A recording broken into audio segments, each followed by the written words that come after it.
so quickly.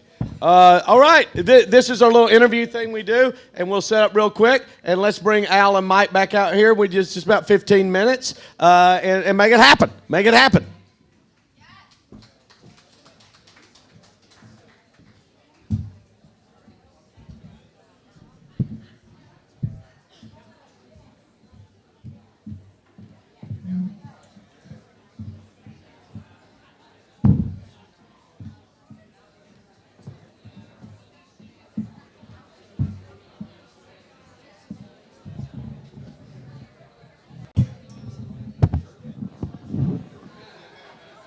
All right, guys, come on out. I don't know what they're doing in there anyway. What are we doing here? We're going to talk for a second. There's Al. There's Mike. Where's my bonus? It looks like you told everybody to get the fuck out. All right, bye. Those were either the Trump people or the disability people. You didn't make fun of Donald, did you? No, not the Red Menace. All right. Ladies and gentlemen. All right, so what this is based on is that a lot of people have this feeling that comics are all the same, that we all kind of are born this way, and comics come from all different walks of life, and I know that you talk a lot about your background a little bit anyway, but just basically. And I know it to death. Just basically, how'd you grow up here? Because as a kid, just growing up, your family dynamic. Okay, well, as I said, my daddy died when I was real young. I was just me and my mama. Actually, the whole comedy thing really came about because when you are the fat kid, you get made fun of, and I was always there to beat them to the punch. You know, that was how that worked. You gotta make fun of yourself first. Yeah. That's the trick. And you get it, and that's how it goes. And what'd your mom do for a living? My mama actually was a nurse. She was a nurse. We lived in Sarasota a lot of part of the time too, and she was a nurse at Sarasota Memorial, and then out at Blake Hospital in Bradenton. And the deal is that I was pretty much on my own from about third grade beyond, because she worked a night shift, so I had to make up a lot of shit on my own. So that was kind of how it worked for me. And you had the interesting, you would come home. You were the first kid to have a big brother. Right, and the big brother, big sisters program. Right. But tell them the White Sox. Well, the Chicago White Sox used to be the spring training for here in Sarasota, and me and my fat little bicycle the bicycle tires would just go, no, please, not anymore. And the White Sox winter headquarters were now what is Ed Smith Stadium out there on 10th Street, and there used to be 4 fields, and I would take my bike after school and pedal like crazy, and I started in the winter instructional league there. They have a winter instructional league. All the big time players would see me. I just walked in. This was before security happened. I just walked in and decided I was going to be the bat boy, and I started being the bat boy, and then you could hear the players going, who's the fat kid on the bike? He's the bat boy. And then they said, what's your name? And I said, Al. And he said, no, your name is Groceries. And my nickname from then on out for the next 10 years was Groceries. I got the real job, as the true bat boy for the Chicago White Sox. Went to Chicago for 4 seasons. Got to be the bat boy up there. Yep. And you when they asked you that, as I remember correctly, you didn't know how that was going to work. And one of the coaches, right? One of the players. One of the players actually adopted you for the season. Because right? my mom was working here. You know, like I said, we're very blue collar. And one of the players, the first baseman of the White Sox, Lamar Johnson, said he can come up and live with us. And that was the time, like baseball and all that stuff was very cool. That was now I can tell you 1,000 stories about that. One of the best ones ever was the fact that they would play jokes on people like me. And on a rain delay at Kaminsky Park in Chicago, they said, Al, your job as the bat boy is to protect the foul lines, the chalk foul lines. This is not a lie. They handed me a roll of toilet paper, and in the middle of a rain delay, I am at Kaminsky Park putting toilet paper down the chalk lines, of which they are just having an absolute blast with watching me doing that. And they think that is the greatest thing they'd ever seen. And our announcer was then the announcer for the Cubs, but he was with the White Sox at the time, was a guy named Harry Carey, and everybody's heard of Harry. And during a television, we were on a Saturday afternoon. Remember when there was only one baseball game on a week? Saturday afternoon, we were on, and I always knew that to get on TV, they showed the manager during the national anthem. So me and my fat little White Sox, I did. We had red pinstripe. I looked like a beach ball. I am standing behind the manager so my mama can see me on national TV. However, we're playing the Milwaukee Brewers. The catcher is named Darryl Porter. He was a very nice guy. He would always pick the bat up and hand it to me after play was over. Well, one time, the play was coming to the plate, and I was jogging out to the bat. The runner's coming around third to hit home, and Porter picks up the bat and flings it like it's a helicopter coming. I duck it, and me and the player slide belly first into home plate. And Harry Carey's in the announce booth going, I don't know if that counts for 2 runs or not. And you know how they replay stuff at the end of the inning. At the end of that inning, as they went to the commercial, they replayed groceries sliding into home plate. That would have been the Sports Center. So, Mike, same question. Yeah, what was your family dynamic? My family dynamic? I grew up in Sarasota, just like Al. He's my uncle. No. There's no resemblance there at all. Parents got divorced early, but still a very supportive family. My dad always still saw me. He lives in Wisconsin now. What did he do for a living? He was a tailor. A tailor? Yeah. We're pretty sure he was gay. But... Except for one time. Yeah, one time. You could throw shit at him if he you were tried out my mom. I don't know. It was weird. Yeah, maybe. No, my mom was always in liquor. That Taylor shit didn't rub off, obviously. No, he would faint if he saw me right now. Yeah, absolutely. Yes, and well, you can't see the bottom of you because you have camouflage on. Yeah. So trying to hide this fat ass of mine. You know what I'm saying? And your mom was? She was always worked in liquor. Yeah, that's not an alcoholic. Distributor. She's a distributor. Yeah, Right. That's connoisseur, if you will. Now, and you went all the way through school here. Did you go to college? yeah, No. I bet you were popular if your mama lurked in liquor. Yeah, in high school. Yeah, absolutely. What was a lick? I was prom king. It was crazy. And I did not go to college. Obviously, come on, guys. Did you go to college? I did go to college, believe it or not. I went to college to be a minister. I graduated. Yes, I did. My major is religion and philosophy, and I went to a little Lutheran. I went from Baptist to Lutheran, went to a Lutheran school called Lenore Ryan College, which is in Hickory, North Carolina. Mm-hmm. So, yep. There you go. Now, with both of you, and I asked Mike this first, was there anybody when you were a kid growing up in the family or a close friend that was an entertainer in any way, shape, or form that you knew?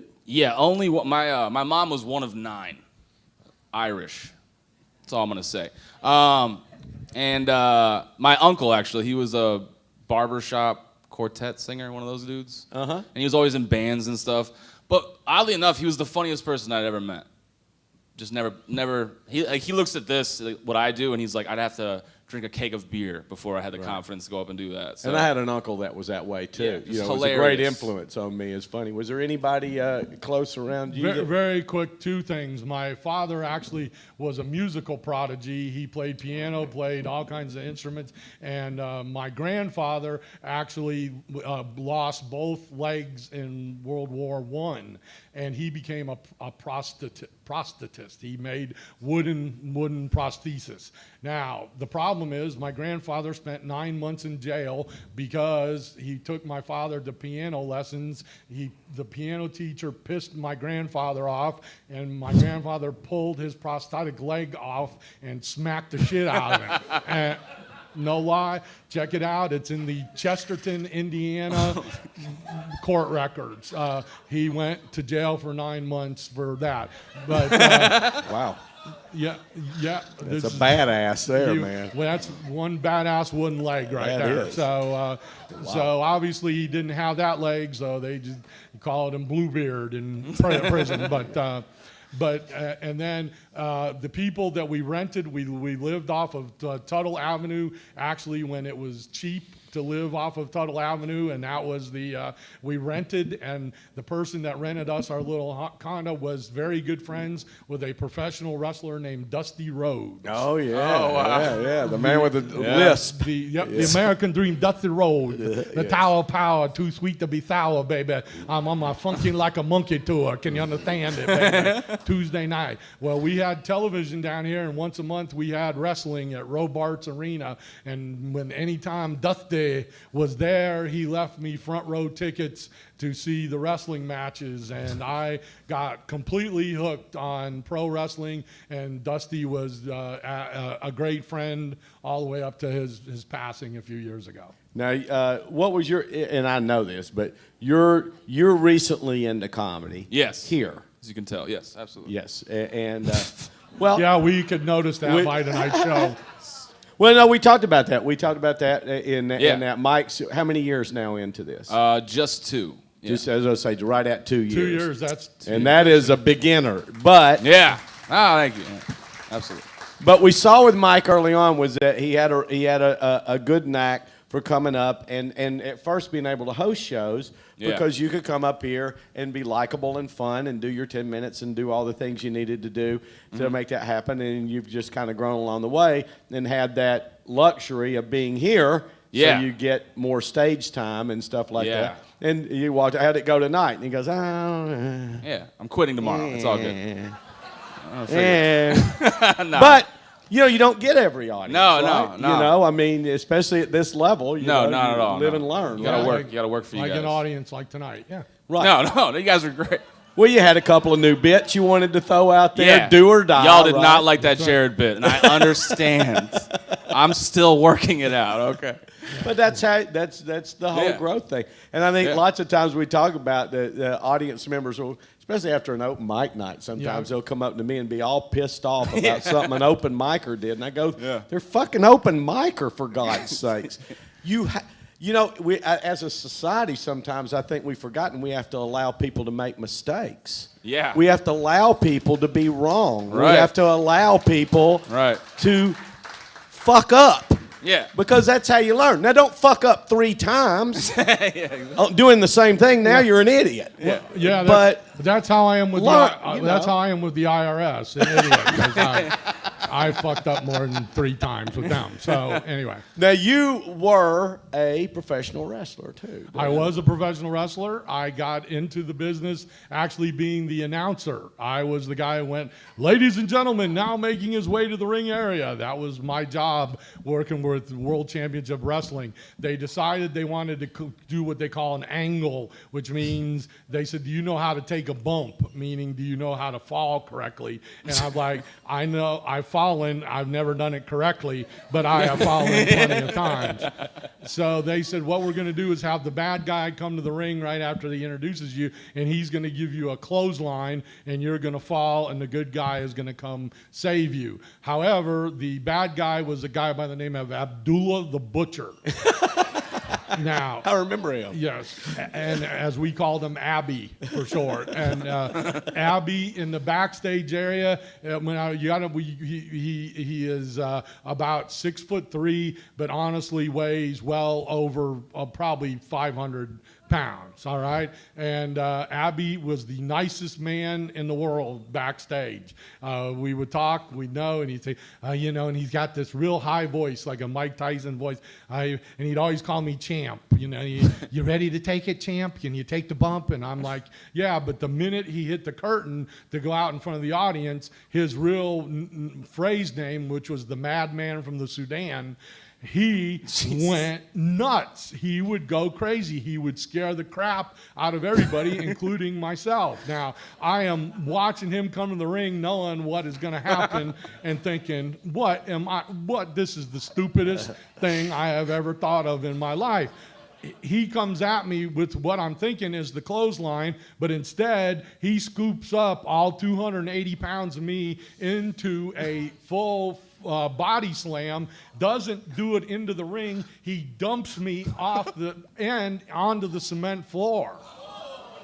Yeah, so the good guy comes in and does the rescue, but at the time, I am laying there in a heap, yes, I am in true pain. You actually need a rescue. Really pain. Yeah. I need to really be rescued. It looks great. They're bringing people, and the medics are working on the announcer. The madman from the Sudan has gone crazy, and people, all of you blown, it's all fake. Well, you get dumped on the damn floor off of a ring, it hurts. And so the promoter comes to me after the thing, and I've got ice packs, and he says, that was great. And I said, that's because it fucking hurt. And it was real. Yeah, it was real. Sorry to drop the F-bomb, but yeah, it hurt. And he goes, you think you can do that again? Yeah, sure, And he says, we need to train you.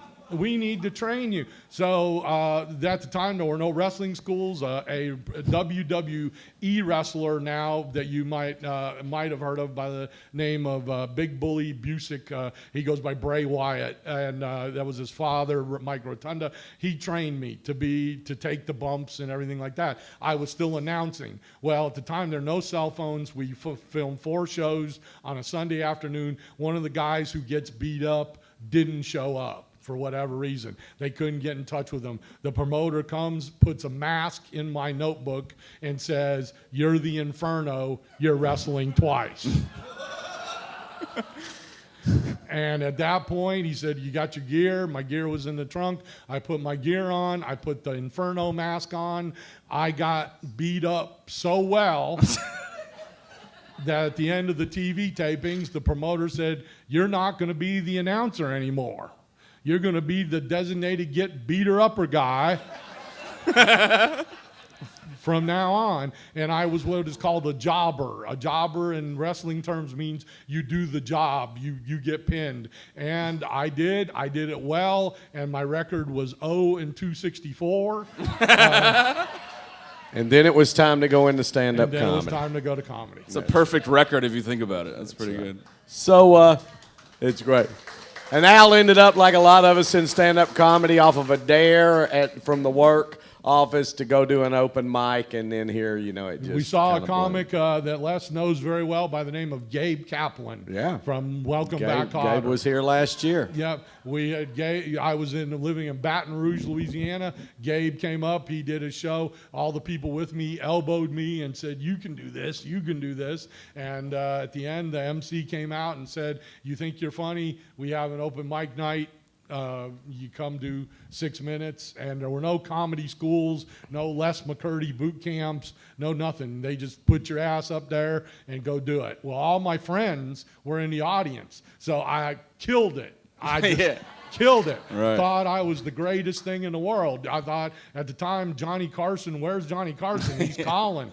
I'm the next big thing in comedy. And they said, no, come back the next week. I came back the next week. None of my friends were in the audience, and I died a death that no one would ever believe to this day. It was so bad you could still smoke in those days. There were people in Louisiana that were flicking lit cigarette butts at me. Yeah, that was how bad it was. Oh, So Brent, we can.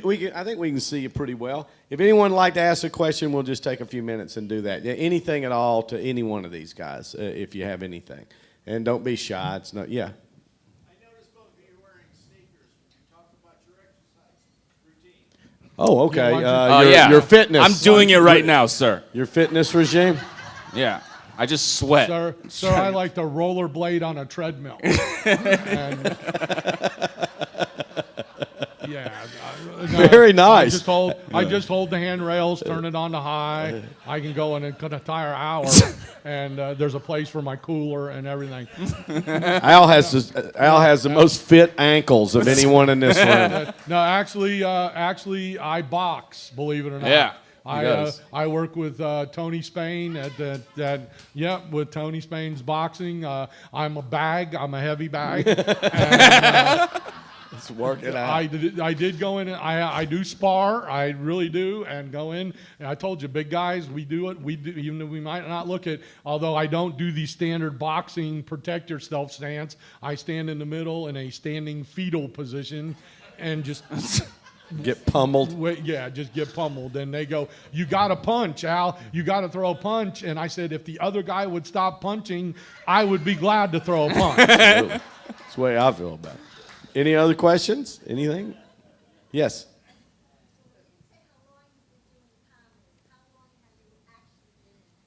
Al? Okay, well, this is beginning my 30th year of full-time stand-up comedy, and Labor Day weekend of 1990, I packed my day job office up, and I went to do my very first show in Asheville, North Carolina, and never looked back. But I actually started doing open mic nights actually the week after Gabe Kaplan opened our comedy club in Baton Rouge, and that was in 1987. So about 3-4 years before. I was a went few full-time. years. Yeah. I was 1980 when I started, and 84 when I started touring. And now he's got this place. And Because I realized that I wasn't that fucking good, and I better have a backup plan. he's got this place. Pretty sure I wasn't getting a television show. Yeah, no, Les is an extreme. He says that it takes more to be the comedy club host of one place where lots of people come back to see you than any job in our business. So this is the best right there. So Yeah, well, tell that to fucking Netflix. Yeah. Anything else? Yes, no? Indifferent? Thank you very much for coming out. We appreciate you sticking around. And you can look for this. It's called Off the Clock. It's on YouTube. Our podcast is The Conversation. That's on a ton of platforms. No, we're not. We are on YouTube. Oh, shit. Yeah. All right. But we Never aren't mind. anymore. Yeah, well. It's over. That's fine. Okay. Great. Can't wait for the IRS. All right. Oh, somebody's won?